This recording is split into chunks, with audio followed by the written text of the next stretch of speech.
Gadis ini mencium pacarnya dengan malu dan langsung melompat ke kolam renang.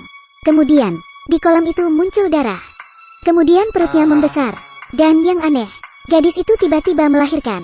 Sang pacar kaget melihatnya, hingga berpikir kalau ciuman dapat membuat orang hamil. Tapi kejadian ini dialami oleh 24 wanita secara bersamaan. Mereka melahirkan bayi di hari yang sama. Kemudian seorang pria kaya mendengarnya. Dia mencari ibu-ibu muda ini, membeli bayinya dengan harga yang tinggi. Dia meyakini kalau bayi ini memiliki kekuatan. Akhirnya dia mengadopsi 7 anak, membesarkannya di vilanya sendiri. Mereka juga memiliki ibu robot yang baik dan pintar, dan pelayan yaitu simpanse. Mereka bertanggung jawab mengurusi anak-anak. Tapi sang ayah tidak tertarik dengan anak-anaknya. Dia hanya berpikir untuk melatih kekuatan anak-anaknya dan untuk memperluas bisnisnya. Dia membuat anaknya mengikuti jadwal pelatihan, membiarkan mereka menguasai kekuatannya. Anak-anak itu melampaui ekspektasi. Mereka menyelesaikan tugas dengan luar biasa. Sang ayah juga membuat organisasi spesial Umbrella Academy, dan kekuatan mereka akan ditampilkan di depan semua orang di misi pertama. Ketika ada perampokan bank bersenjata, mereka menyandera orang-orang, dan di luar ada polisi. Mereka tidak bisa tergesa-gesa. Setelah itu ada anak kecil jatuh dari atas. Ini merupakan grup anak kecil paling arogan yang pernah kulihat. Nomor 1 adalah super kuat. Dia melempar perampok itu keluar dengan tangannya. Nomor 2 sangat cepat. Dia bisa membunuh orang menggunakan pisau. Nomor 3 seorang gadis. Tapi dia bisa menghipnotismu dan melawan temanmu sendiri. Nomor 4 dapat berbicara dengan arwah, dan bahkan dapat memanggil arwah. Nomor 5 berteleportasi di belakang perampok. Perampok itu segera menembak tapi gagal.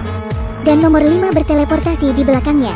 Saat menembak pistolnya telah berubah menjadi stapler. Kemudian perampok lainnya bersembunyi. Dan nomor 6 mendatangi ruang itu. Dia mengeluarkan banyak tentakel dan menghabisi mereka. Setelah dia keluar, nomor 6 berlumur darah. Sedangkan nomor 7 dan ayahnya melihat dari kejauhan. Karena dia tidak memiliki kekuatan super. Jadi Umbrella Academy hanya berenam. Sang ayah tidak pernah mengumumkan keberadaan nomor 7. Tentu nomor 7 merupakan karakter yang berbeda. Adegan selanjutnya, anak-anak telah beranjak dewasa, tapi mereka lelah menjadi pahlawan super. Kemudian nomor 1 pergi ke bulan. Nomor 2 menjadi pembasmi kejahatan dengan kemampuan pisaunya. Nomor 3 menggunakan kekuatannya, menghipnotis orang agar menjadi artis. Nomor 4 karena terlalu sering melihat roh jahat.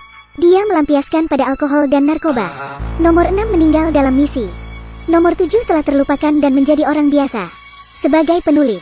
Nomor 5 kabur dari rumah dan tidak pernah kembali. Tapi ketenangan ini tidak berlangsung lama karena ayah mereka meninggal. Kemudian mereka kembali ke rumah. Nomor 1 berkata, dia berpikir kematian ayahnya aneh, dan dia ingin nomor 4 memanggil arwah ayahnya.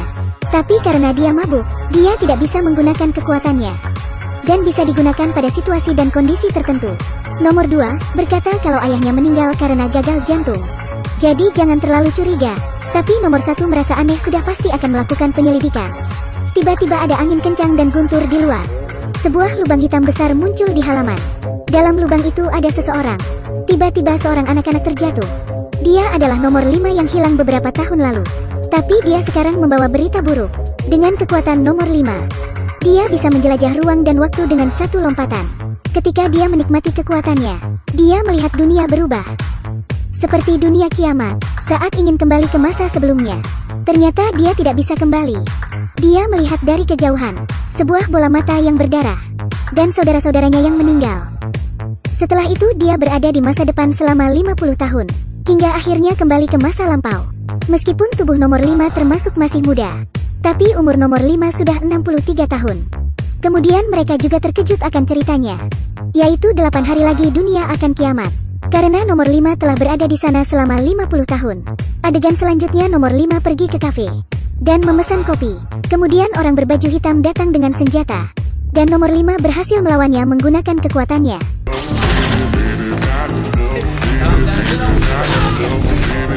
Kemudian dengan menggunakan pisau, dia mengeluarkan alat pelacak di tangannya dan membuangnya. Setelah itu polisi datang dan menganalisis peluru itu.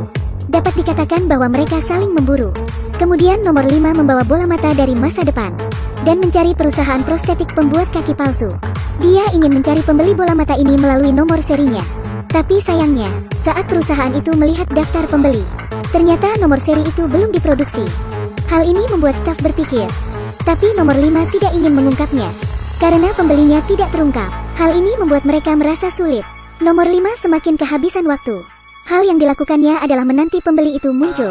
Tapi permasalahannya, karena nomor 5 ingin merubah takdir organisasi pengatur ruang dan waktu.